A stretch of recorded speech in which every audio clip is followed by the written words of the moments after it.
राधे राधे दोस्तों। त्योहारों का मौसम आ रहा है और हिंदू धर्म में नैवेद्य, प्रसाद और भोग तीनों के बिना त्योहार अधूरे लगते हैं। नैवेद्य, प्रसाद और भोग तीनों ही पूजा अर्चना के दौरान उपयोग किए जाने वाले महत्वपूर्ण धार्मिक अनुष्ठान हैं, लेकिन इन तीनों के बीच कुछ अंतर और संबंध भी होते हैं। इसी के विषय में आज मैं आपको जानकारी दूंगी। आइए बात करते हैं नैवेद्य के बारे में। नैवेद्य वह अन्न या भोजन होता है जो भगवान को अर्पित किया जाता है। पूजा के दौरान पहले भगवान के सामने भोजन रखा जाता है और इसे भगवान का भोजन माना जाता है। इसे भगवान के प्रति श्रद्धा और समर्पण के भाव से अर्पित किया जाता है।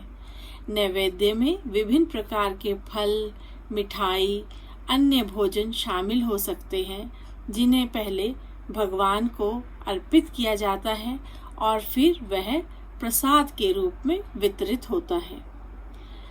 प्रसाद जब नैवेद्य भगवान को अर्पित कर दिया जाता है तो वह भोजन प्रसाद कहलाता है।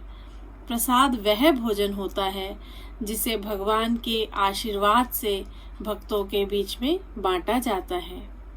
यह भोजन अब शुद्ध और पवित्र माना जाता है क्योंकि इसे भगवान को समर्पित किया गया है और उसका आशीर्वाद माना जाता है। भोग का शाब्दिक अर्थ होता है आनंद लेना या भोग करना। भोग वह भोजन है जिसे भगवान को अर्पित करने के लिए तैयार किया जाता है, विशेष रूप से मंदिरों में, और इसे एक प्रकार से भगवान के दैनिक आहार के रूप में प्रस्तुत किया जाता है। भोग के माध्यम से भगवान की सेवा की जाती है। भोग आम तौर पर पूजा और आरती के दौरान नैवेद्य के रूप में प्रस्तुत किया जाता है। अब इनके बीच में क्या संबंध है?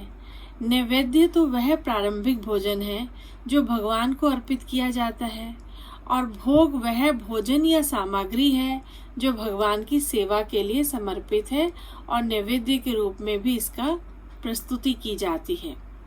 प्रसाद वह भोजन है जिसे भगवान को अर्पण के बाद भक्तों के बीच में बांटा जाता है।